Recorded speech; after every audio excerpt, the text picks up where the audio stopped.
Hi friends, అందరూ బాగున్నారా? ఈరోజు అయితే కనుమ పండగ కదా. కనుమ పండగ రోజు ఇదిగోండి మా మామ అయితే మటన్ తీసుకొచ్చాడు 1 కేజీ. ఇదంతా మంచిగా క్లీన్ చేసాము. ఇప్పుడైతే కర్రీ చేస్తున్నాం ఫ్రెండ్స్. మటన్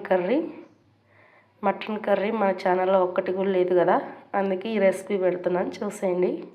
కల్లుప్పు వేసాము, 1 స్పూన్ మీ టేస్ట్కి తగ్గట్టు వేసుకోండి. పసుపు, కారం వేసాము ఫ్రెండ్స్. ఇప్పుడు మొత్తం కలుపుదాము వేడి నూనెలో.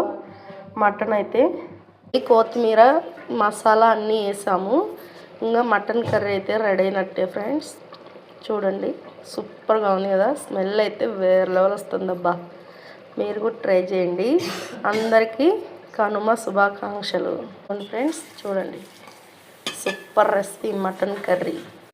లంచ్లోకి మా ఇంట్లో ఇదిగోండి బగారా రైస్, అంటే కొబ్బరి బగారా రైస్ లాగా చేసాము. గారెలు, అలసంద గారెలు ఫ్రెండ్స్. ఇదిగోండి ఫ్రెండ్స్, మటన్ కర్రీ రెడీ అయిపోయింది. తిందురండి ఫ్రెండ్స్ అందరూ. ఇదిగోండి, సూపర్గా స్మెల్ వస్తున్నాయి ఫ్రెండ్స్, వేరే లెవెల్ బగారా రైస్ అయితే.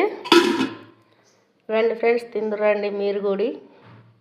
నచ్చితే లైక్, షేర్, సబ్స్క్రైబ్ చేసుకోండి అబ్బా, లైకులు కొట్టండి. ఇదిగోండి ఫ్రెండ్స్, అలసంద గారెలు అయితే తిందురండి, సూపర్గా ఉన్నాయి. క్రంచీగా, టేస్ట్ కూడా వేరే లెవెల్. అందరికీ కనుమ శుభాకాంక్షలు ఫ్రెండ్స్. అందరు చికెన్, మటన్ బాగా లాగిచ్చేయండి.